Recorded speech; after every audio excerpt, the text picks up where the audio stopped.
My dad replies, yeah, weird, as can be, bud. This one swim hole is a pretty popular place for kids my age and some, and that's why it's weird. On top of it was at least 95 degrees out. So we walk up and I scream out, WTF, Dad, oh my God. There was a dead cow floating in the water. Well, that explains it, I say. My dad said, something's off. The cow's side was torn up and torn to shreds along with its neck. Sometimes a random cow will get loose and fall in one of these holes and drown. So, as we are looking at this carcass of the cow, we notice that there are tear marks, like what a bear does to a tree. 4 side-by-side gashes, and the neck was just torn right out. My dad is on the other side of this small swimming hole and sees a blood trail leading to the water and a huge dog/wolf or coyote track. When I say huge, it was about double the size of our handprint. My dad started walking toward the truck to call the Vermont State Police and report this when crap really hits the fan. Across the road was a huge hayfield, and we see this figure running at us on two legs and fast. The LA fires. We could make out some features. This thing was at least 8 feet tall and running fast. It looked like a ragged. Tell him to go there. It was about 200 yards from us and dropped to all fours. Stopped. It let out this loud, terrifying howl. I felt it in my chest. We jumped in the truck, crapping our pants, and watching this dog monster. Yeah, 'cause I'm gonna be busy. The next thing it does is turn back around and bounds back on all fours to the woods.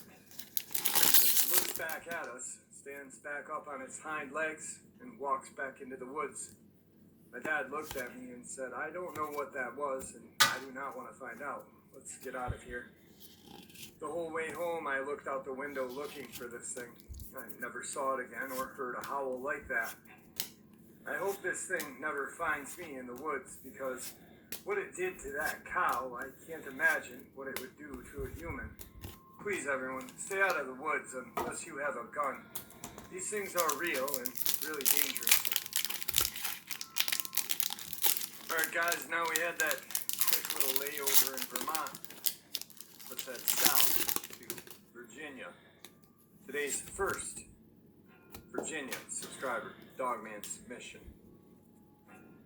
Hey Jeff, I saw something that has left me in question.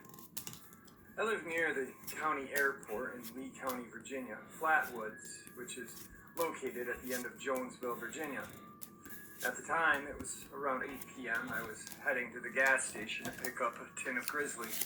For those of you who don't know, it's a brand of snuff. Well, on occasion I smoke. As I had just crossed the bridge in front of my house, I went to flick the cigarette, and it came back into the car.